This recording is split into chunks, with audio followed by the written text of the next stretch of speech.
Okay, so this is Virtual Desktop. I actually already have it loaded in to show your post, but use it. Quest menu, all your regular Quest stuff. I have it pinned down here. I use QGO as my launcher. This is Quest Game Optimizer. Anyway, you can get to it in there, or I have it pinned down here. Just start it up.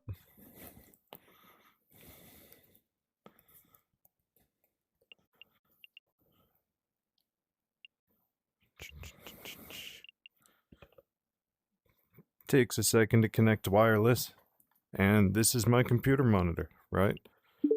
Size. Put it wherever you want. Curve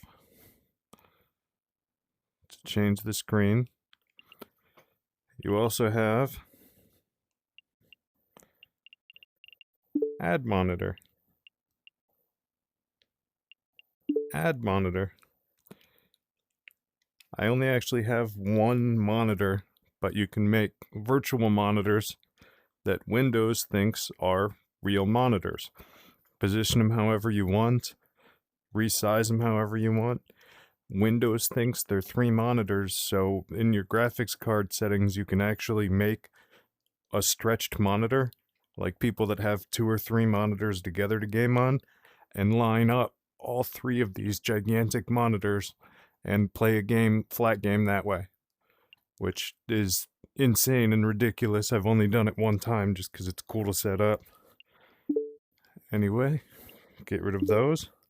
They also remember things, so the background you put on them, any icons, shortcuts, whatever you put on them will stay there. All right, and browser, computer, full computer, right click with one button, left click with another, full keyboard, and the keyboard is actually fully functional, so you can alt tab through things, you can alt control delete.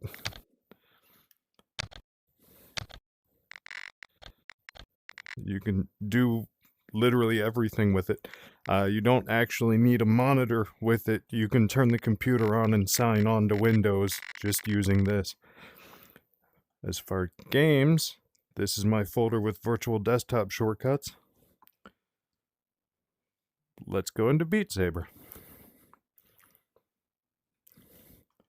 That's the little window that shows you performance from Virtual Desktop.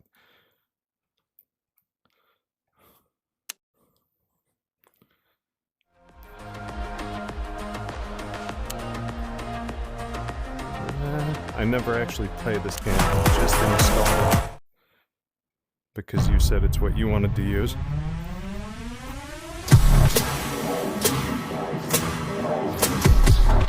Nice. Anyway, that's how easy it is to start and stop games now. Metro Awakening.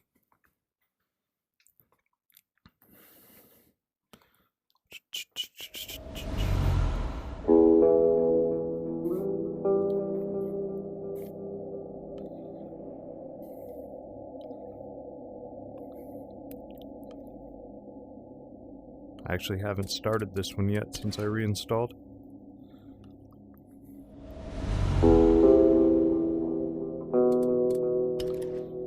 Blah blah blah blah blah.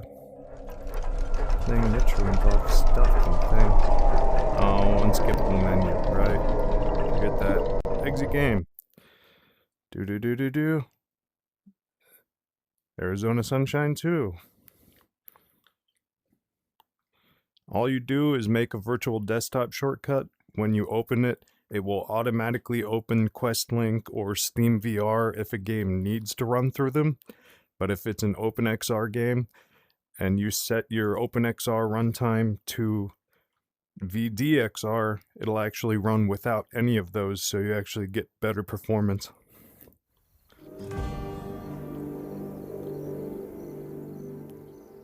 Anyway, goal's not really to play a game, it's just to show you how easy it actually is to load into games. Get them to play awesome. Arizona Sunshine 2.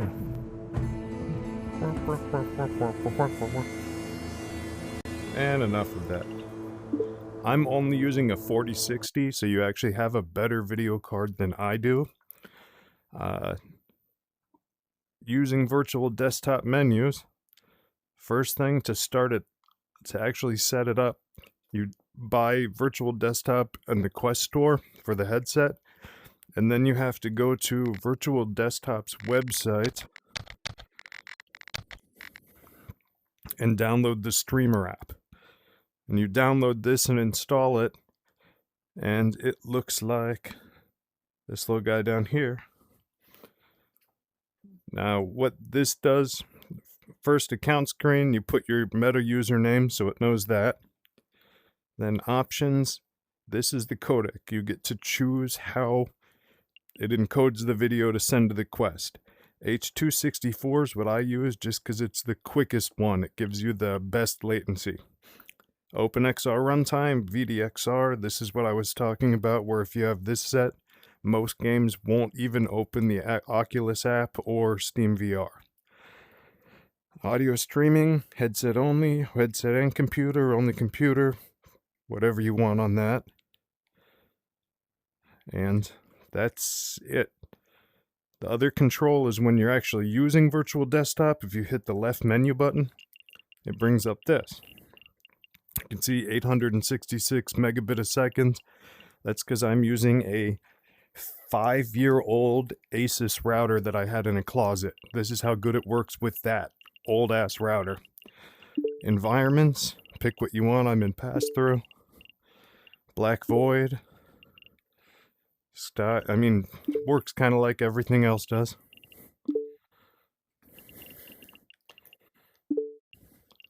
I got puppies, so I like to be able to see the room. Input, you can actually set it to emulate a gamepad on the PC. And when you play a flat game or a game that needs an Xbox controller, you can use this as your Xbox controller.